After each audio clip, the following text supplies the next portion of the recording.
What did you think was normal about your body until someone pointed out that it wasn't? I have a double uvula. That little hangy thing in the back of your throat. Mine looks like a ballsack. I thought that's just what they looked like 'cause how often do you look in people's throats? I remember seeing cartoons as a kid where they'd zoom in on a character's mouth when they are screaming or something. And I just thought the artists were lazy, drawing a simple droopy line. But no, that's what most people's look like. When I was in my 20s, I went to the doctor for something unrelated and she checked my throat and just said, "Huh, you have a double uvula." Neat. I went home and told my roommates, and they all had to look in my mouth. I thought they would think the doctor was the weirdo, but they were all shocked. I'll never forget one saying, "You've got balls in your throat."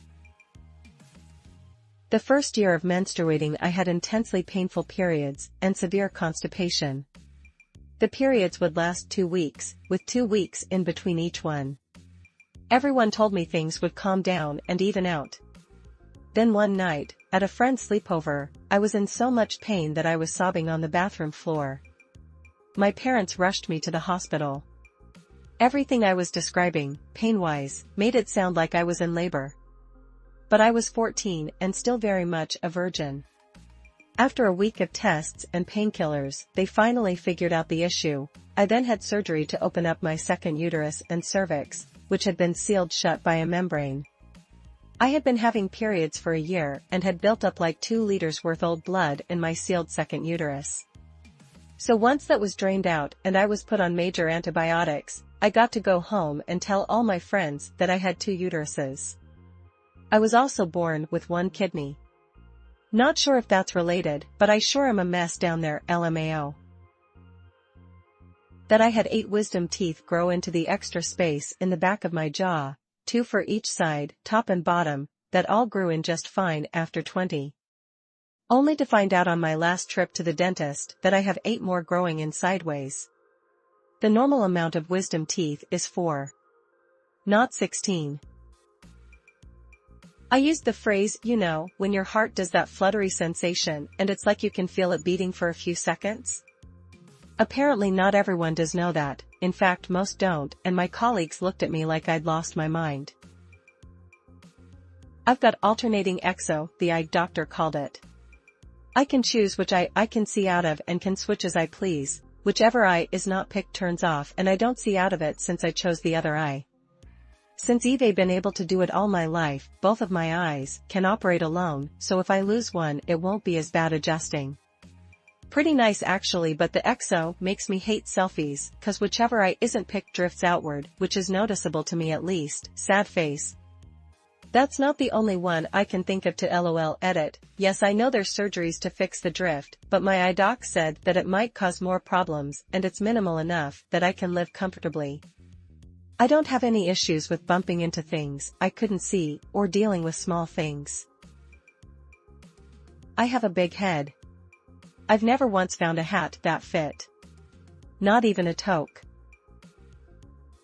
This is the opposite. When you're breathing like normal, and suddenly when you inhale you get this sharp pain in one side of your chest, at the ribs behind your pectoral muscle? And every time you try to inhale further it comes back, then goes away entirely after a few minutes? Yeah, that's called precordial catch syndrome. Doctors don't know exactly what causes it, but the running theory is that a nerve near your ribs occasionally gets pinched when you inhale, and it takes a few moments for your body to dampen the signal from that nerve. It's very common, and does not indicate any underlying or dangerous medical issues. I get itchy as soon as I get overheated. Like an all-over body itch. There's no rash that pops up, I just get very, very itchy. I thought I was bad at running because my throat would seize up and get painful whenever I ran for more than a minute. I mentioned this to my doctor when I was 30. Turns out I have asthma. I once took part in a study as a paid participant. The doctors used ultrasound probes to examine the blood vessels on my face. They commented on how strange my face's blood vessels were. They struggled and puzzled a little while examining my face. Then they handed me more cash and asked whether I would be willing to donate my body after I died to a medical study. They were polite and respectful throughout the whole process, just seemed excited. Edit, they didn't tell me what's wrong, so it either. And my face looks perfectly normal, at least from the outside. I can activate my tensor tympani muscles. They make that roaring in your ears when you yawn, at will. For some reason, they also activate when I feel sudden pain, even when there's no sound or noise involved. Dermatographia. I have really sensitive skin with an overactive histamine response. When I'm gently scratched with a blunt object, I get a hive in the shape of the scratch. I can write my name in hives on my forearm. I constantly have to flex my muscles. Not in the douchey check me out ladies kind of way, but in a more frustrating I need to move this muscle in the next 3 seconds or I will feel like I am being tortured kind of way. Constantly rotating my shoulders, flexing shoulder blades, neck, arms, wrists, ankles, legs, wherever.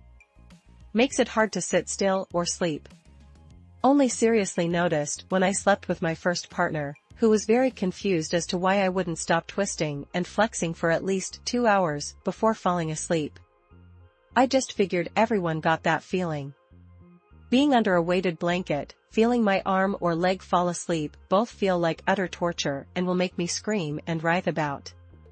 Would love to know what the hell this is and how I deal with it, because so far I have no clue.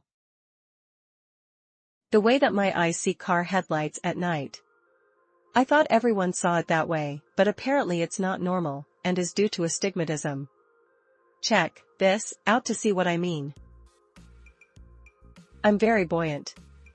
I have a hard time sinking to the bottom of a pool at all no matter how hard I try, and float completely with almost no effort for very long lengths of time. Period pain that doubles me over. I thought every woman just dealt with this much pain until my doc told me it was in fact not normal. My tongue has a bunch of cracks and craters in it and is not smooth. Sometimes I can feel and hear my spinal fluid moving in my neck and the base of my head. It sounds like a rain stick. Pain in your stomach and esophagus when you're hungry. Apparently that's acid reflux, not hunger. Being bone deep exhausted all of the time. I can sleep for 10 hours, be awake for an hour and then sleep another 10. Got denied for a sleep study because the doctor didn't think I was depressed, told to take more magnesium. I suffered from an iron deficiency when I was younger that has since been resolved to no change. I did try and go for a sleep apnea test, to which they said that it would be a waste of time to test me for it since I don't show symptoms, no snoring, gasping for breath, etc. Edit, wowie did not expect this to blow up. Added info iron deficiency and amp, sleep apnea. Apparently most people don't have much in the way of toe dexterity. I am monkey down there. When I lean on my elbows, my shoulder blades stick pretty far out behind me. Hard to explain I guess, but multiple people have pointed it out as weird. Also, I can crack my wrists the same way most people can crack their knuckles. It's very satisfying, and like 5 times as loud. I was blowing up balloons with someone once and silently judging them for not being able to do it in a single breath. Turns out I'm the freak who just has mental lung capacity for some reason. If I'm sorta tuned out or focusing on something and I hear a sound behind me or to one side, I can literally feel my ears attempt to turn toward the sound, like many animals do, such as cats. My ears don't actually move around, but there's some automated reflex that tries to do it. I mentioned it to my wife, in an innocent statement that began with "You know how you can feel your ears try to move to pinpoint a sudden sound," and she looked at me as if I have 6 eyes. I haven't found anyone else since then who knows what the hell I'm talking about. All the freckling. In places, most people don't have freckles. That your brain never stopping is not normal. It's actually a sign of hyperactivity. The first time I took meds and I only thought of one thing at a time? Overwhelming. Aphantasia, or the absence of a mind's eye. When I found out that people can picture stuff in their head, I was amazed. I was also 45. I have bones in the bottom of my mouth, mandibular tori. I was in my 20s before a dentist commented on them being uncommon. Finally explained why x-rays of my teeth were always so painful. Had a teacher call the mole on my cheek a beauty mark. Hadn't realized having such a prominent mole was remarkable enough to have a special name. And I have never, ever thought my mole was beautiful. I remember a girl turning around in her seat on the bus. Stare at me. Then said, "You know your mole has hair growing, right?" No, I didn't. Now I pluck my mole every week or so. Thanks Brittany, or whatever her name is. Edit, I've read every comment below, and it warms my heart to know there are dozens of us. Dozens. Mole pluckers unite. Also, I'm keeping my hairy beauty mark unless it turns cancerous, but no shade to those who have or will remove their face moles. Blossom.